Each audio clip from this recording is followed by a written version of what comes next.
Welcome back to another episode of Dave and Jay's Power Bomb, and it's May 20th, 2020. We're back in Daly's Place, Jacksonville, Florida. Another episode of AEW Dynamite, and it rolled out in supreme fashion. Oh It yeah, had style and class all rolled up into one.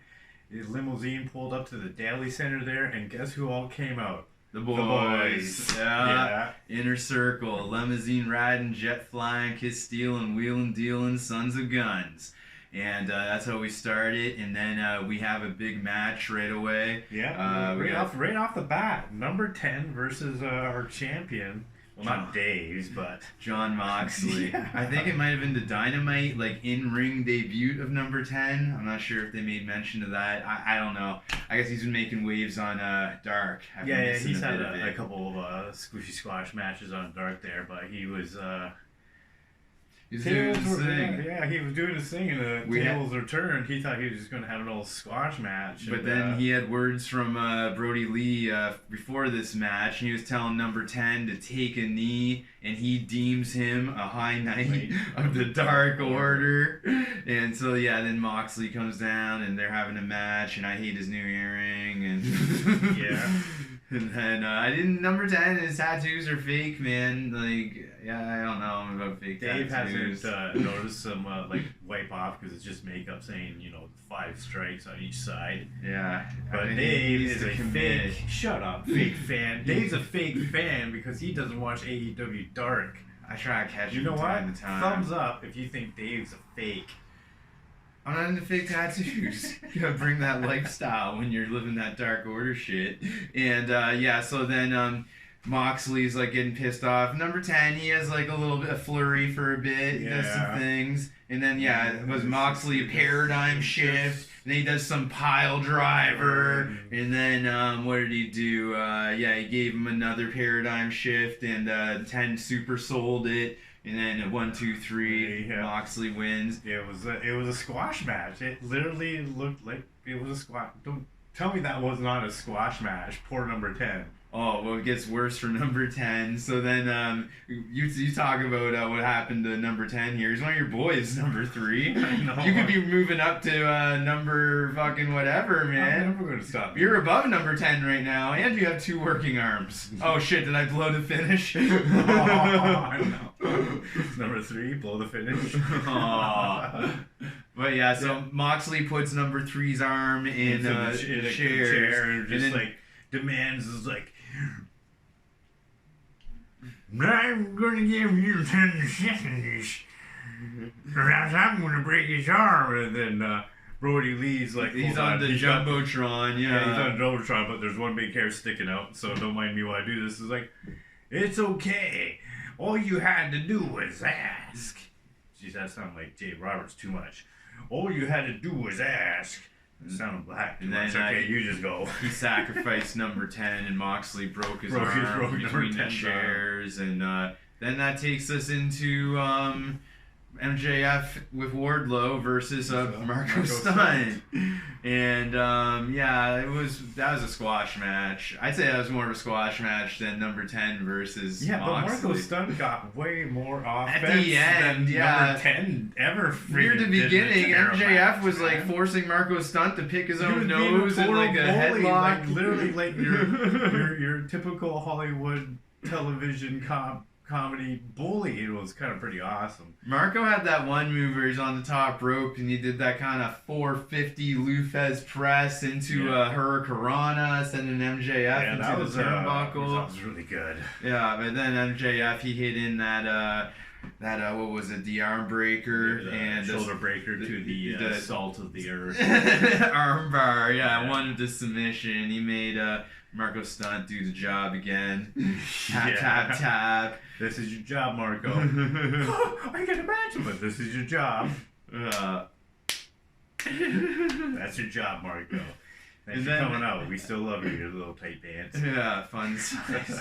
Then MJF talks shit to Marko at the end of the match, and and Wardlow's got him in a full Nelson. MJF smokes him with that dynamite diamond ring, and then MJF, I mean not MJF, but Jurassic Express finally say enough is enough. Yeah. He's taking the beats enough, I guess, and then we'll finally run out and save our buddy. We keep sacrificing our brave friend who keeps representing us during the quarantine times. He drove as fast as he could to Florida before they shut down the state lines, and then he took the beats for it. But I got some money, man. You know, I'll take a power bomb or two. But Marko Stunt, he did get a win in his last AEW Dark. We gotta do some type of show, perhaps dedicated to Dark, perhaps, and that'll get me on board. Fan. Dude, man, I don't even want to get into my schedule. But anyways, then we had a good old-fashioned talk-off between Jake the Snake Roberts and the Enforcer, Arn Anderson.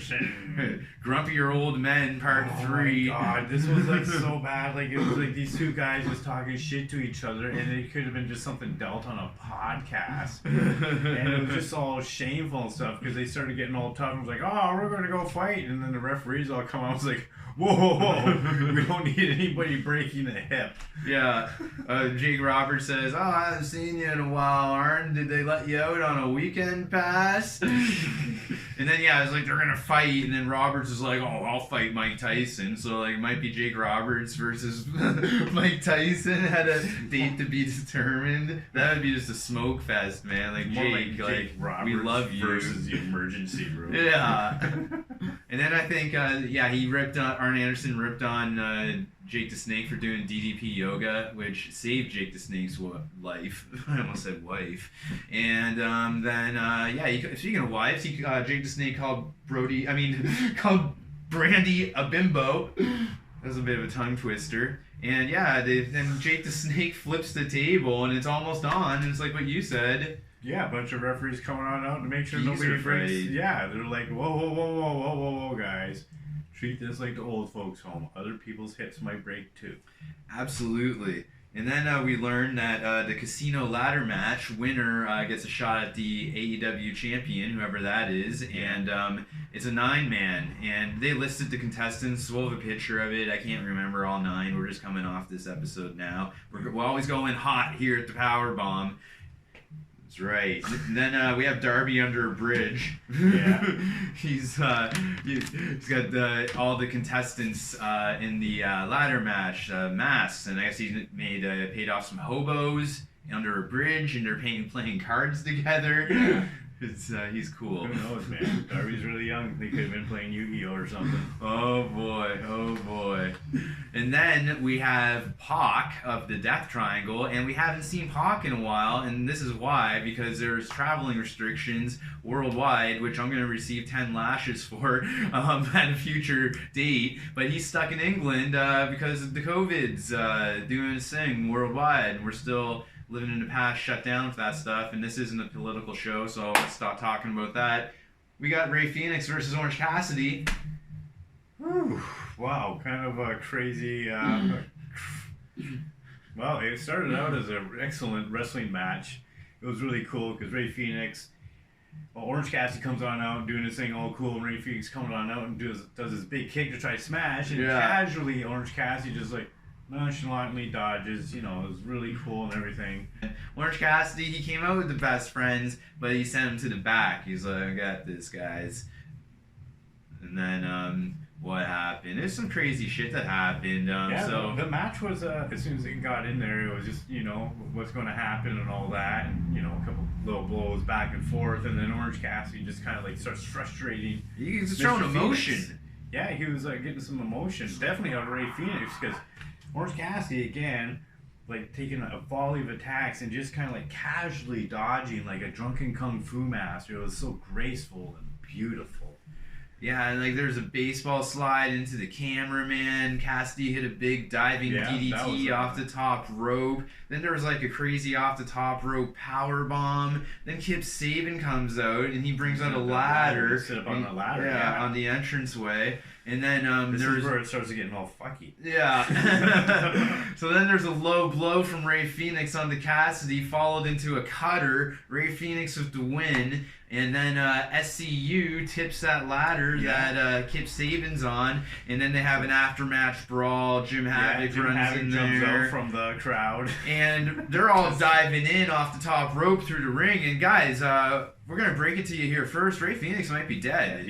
Yeah, he jumped and he didn't land well, and all through the melee, they kind of just shoved him off to the side. And I'm like, he's dead, so we can't really have him wrestling with us. So our thoughts and prayers here at the Powerbomb go out to Rey Fenix and his family and Pentagon Jr. and Pac, Death Triangle, and just, put God at for number one, guys, and thoughts and power bombs. Yeah, power bombs. And then, so what else happened after that travesty? Kris Statlander and Hikaru Shida versus Dr. Britt Baker and our champion, the Native Beast, Nyla Rose. Yeah. And right off the hop, like someone pulled a stick out of nowhere, and I was like, "Where'd that stick come from? Where'd that candlestick come from?" He wasn't paying attention well, but Nyla Rose was carrying it on in with her the whole time because last week she beat Shida with it, and it's been stolen forever, and Shida's been talking about it on Twitter for months. Oh, she stole the stick? Yeah. Okay. Well, that was just finally revealed because, last week you saw the stick return to its owner, in a sense, yes. Wow, man, this is many layers, man. That's crazy. But yeah, then Britt Baker's reluctant to make these tags. She's like, "Oh no, Nyla, you got this. You're doing good, girl." The choke tag. Okay, I'll go That was pretty cool. And then, what else happened here? This is what may have fucked Britt Baker up. She might be really injured, guys. Yeah, like, Rey Fenix might be really injured too, but Britt Baker really might be injured, so... Yeah, we're not sure. We haven't got any confirmations. I was looking on Twitter about any news about it, but as far as we know, everybody's still in on their matches. Yeah, so both girls, like, hoist Nyla Rose up into that Death Valley driver, and then they give her a running Death Valley driver while Britt Baker is, like, on the ground, like, in the corner, and they toss, like, this however much Nyla Rose weighs into Britt Baker, and, she was carried off after, and so our hearts and prayers go out to her as well. Yeah, they were trying hard to make sure she wasn't in the camera angle.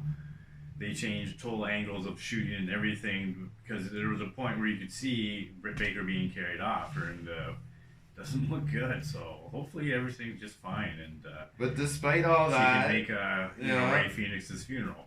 The Beast was able to hit the Beast Bomb on Shida, and Nyla Rose pinned her for the big win. However, after the Native Beast wasn't done yet, she peels out some tables from under the ring. Yeah. But then Shida gets some help from Statlander, and then Shida suplexes the Native Beast through the table. It was kind of cool when Statlander was helping out Shida there because she's getting real close. I liked it. Yeah, they was having fantasy time. It was crazy, man. It was pretty cool. Okay, hold on. This is me just sitting there watching, and then just imagining sounds. That wasn't me. And then no, not me. Are you number 3? No. But it was cool, man, and they should keep that angle going between those two girls. Oh, they got a great storyline developing with the women's division there. That is good. And then Mox is backstage talking to some guy with a microphone, and he calls Dark Order gimps with masks. Dudes with gimp masks, I believe is the quote. And then Shawn Spears, he's got an interesting segment. Yeah, he's got an excellent news show going on for it. He should keep this going. Shawn Spears News. Yep, news. SSN. That's okay. Yeah, this is a thing that you could bring in as an in-ring talk show, and you could have people on and talk shit about their lives. I enjoy it. The production of it was it looked really good. Yeah. And then he's like, yeah, Dustin hangs up the boots. He's finally retired. It's all Cody's fault, clearly. And then he said that something about, what was it, 12 years ago. I know this is hard to swallow, Dustin, but not as hard as 12 years ago when you were swallowing pills. Yeah, and so now we're wondering, like, he calls out and says, I challenge you. Yeah, he needs a match. I need a match. Challenge you at the pay-per-view. And then me and David are like, man, they don't have much time to sign this match. And next thing we see on match was signed. Match was signed. Like, yeah. 3 seconds later. And at this part of the show, guys, me and Jay, we want to go into our pay-per-view predictions for this upcoming Saturday night's Double or Nothing pay-per-view. And we don't have the matches in front of us here, but we've been talking about this just right now through the show, so I think we can figure it out. MJF versus Jungle Boy. Who are you going with there? MJF. Me as well. Yeah. So that's 2 for MJF. Then who do we have? We got the big one, the stadium match, the Elite versus the Boys. The Boys. I'm going with the Boys. The Boys. I'm going with the Boys. I think Hangman is going to do a heel turn and turn his back on the Elite because he drinks now. Yeah. Other match, Nyla, Rhodes, and Shida. Nyla, come on. Nyla Rose. Cody versus Murder Hawk. Ooh, this is tough because Cody kind of proved he's a little bit tough when he drove in with his truck to look tough and, do a forward advertisement. Yeah. I'm going Murder Hawk, man. Cody's a psycho. You know what? I want to say, I kind of want to go Cody, but then... Let me get you a point here, Jay. Jay Roberts here. You better not be talking about that frat boy. He isn't a good boy. He's not raised on a wholesome farm. He's from some privileged royalty wrestling family that somebody else from some other company made fun of. Yeah, so, man. And if Jay, Cody... Shut up, Dave, or I'm going to get you to get beat down by Murder Hawk. I don't want that. Okay, so the real prediction is that Jay Roberts is Murder Hawk. Yeah, if Cody wins their mid-card title, then he is mid-card for life. It makes no sense. And many others have gone from mid-card to, champion equivalency, like in other companies. The Macho Man was able to break through. He's one of those guys.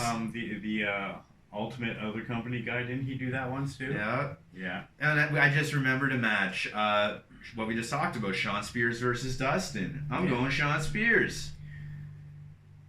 Me too. Jeez, he's going against the legend. Okay, we're all on the same page then. So I guess it's us versus the Bookers. It's us versus them. Yeah. Us versus them. Yeah. Oh boy. Okay, so then what did we have here? And then there's a match. It's the Battle Royal next week. We got the winner, and they face the TNT champion, whoever that is, Murder Hawk or Cody. Yeah.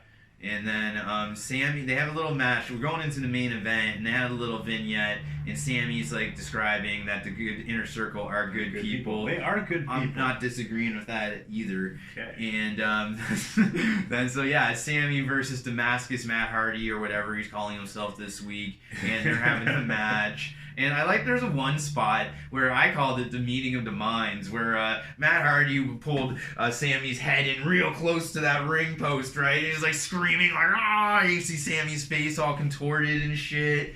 And then I thought that was pretty cool.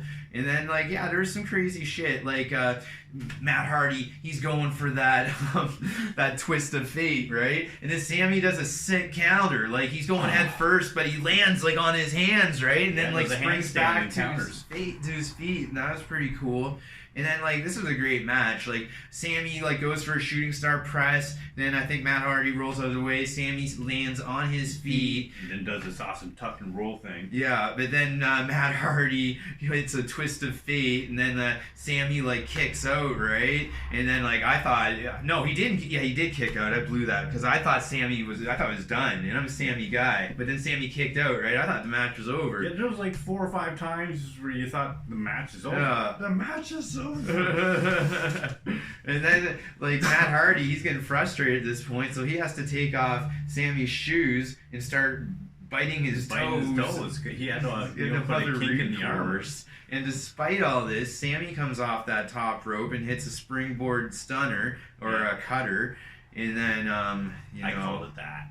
Yeah, and then despite all that, Matt Hardy hits the twist of fate again, where Sammy is basically bouncing off his head onto his back, and Matt Hardy gets the win. And then he's got a chair in hand. He's not done because he wants retribution against for Vanguard 1. Yeah. So he starts bullying Sammy of the boys. Sammy's already he's done. He lost his match. Daly's place is not a safe space. It's not. And then Matt Hardy was just like, you know what?